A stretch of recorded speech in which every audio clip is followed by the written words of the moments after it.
अब कबीर साहब कहते हैं, कबीर पिछले पाप से हरि चर्चा ना सुहावे, या ऊँघ है या उठ चले, ना और बात चलावे।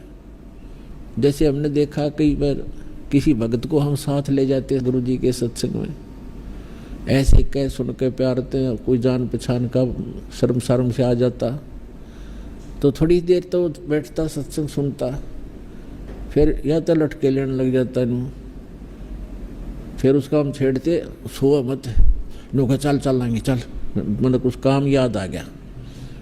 ये वो ना तो आप सुने हमने ना हमने सुन दे, क्यों उसके पाप ना टिकने दें। कबीर साहब कहते हैं, कबीर पिछले पाप से हरि चर्चा ना सुहावे, और कह ऊँघे और कह उठ चले, ना उरे बात चलावे।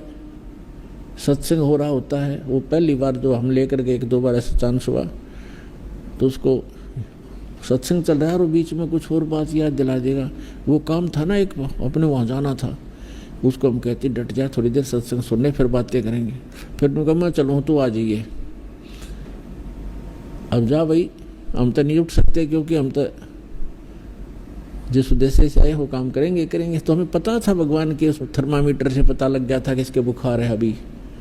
तो कबीर साहब कहते हैं, कबीर पिछले पाप से हरि चर्चा ना सुहावे, और कह ऊँघे कह उठ चले, ना और बात चलावे। और फिर वही प्राणी देखे हमने, एक दो बार ऐसे आए, फिर क्योंकि तो एक इंजेक्शन लग गया, सत्संग में आ गया, 10-20 मिनट भी बैठ गया प्राणी, तो भी नरम हो गया उसका पाप। और फिर वही आदमी है 2-2 घंटे जो एक टक देखते रहते हैं, आगे और क्या सत्संग होगा, आगे और क्या बताएंगे गुरु जी। कई बार तो ऐसे होता है, अरे थोड़ा ही सत्संग हुआ आज तो भाई, 2-2.5 घंटे को भी ऐसा लगता है जैसे थोड़ा ही सत्संग हुआ।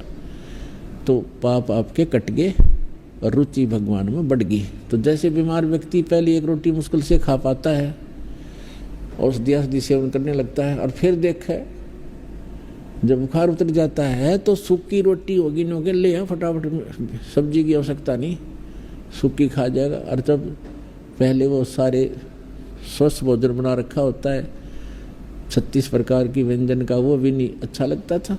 तो पुण्यात्मा सत्संग में आने से, ये तत्व ज्ञान सुनने से हमारे युगों के पाप नाश होते। जब तक हम सत्संग में नहीं आएंगे तो वो स्थान ही नहीं जहाँ पर हम पाप नाश कर सकें। जैसे आप संसार में जाते हैं, किसी भी कार्य में जाते हैं, तो वहाँ पर आपको सारी रोजी रोटी रोजगार व्यवसाय के व्यक्ति मिलेंगे, उनकी एक जैसी चर्चा, एक जैसे विचार, एक जैसा भाव, एक जैसी क्रियाएं होंगी। तो वहाँ तो आपके पाप बढ़े ही बढ़ेंगे। अब ठीक है, काम भी करने पड़ेंगे, फील्ड में भी जाना है, और सब कुछ हमने करना भी पड़ेगा, लेकिन उसके लिए तरीका बताया है। जैसे आप प्रतिदिन कपड़ा पहनते हो और काम करते हो, कोई मजदूरी करता है, कोई नौकरी करता है, या कोई अन्य व्यवसाय करता है, कोई खेती करता है, तो कपड़ा मैला होता है, तो मैला होगा, स्वाभाविक है वो। तो फिर उसका तरीका है कि उसको साबुन और जल के प्रयोग से स्वच्छ करो, डेली धो लो उसको। तो ठीक इसी प्रकार जब तक हम भक्ति नहीं करते, जब तक हम सत्संग रूपी इस सरोवर में नहीं आते और राम नाम का साबुन हम नहीं लगाते, तब तक तो हमारा ये अंतःकरण रूपी शरीर, ये चोला जो है अंतःकरण, ये मैला मैला हुआ था, पाप ही पाप इकट्ठे होते।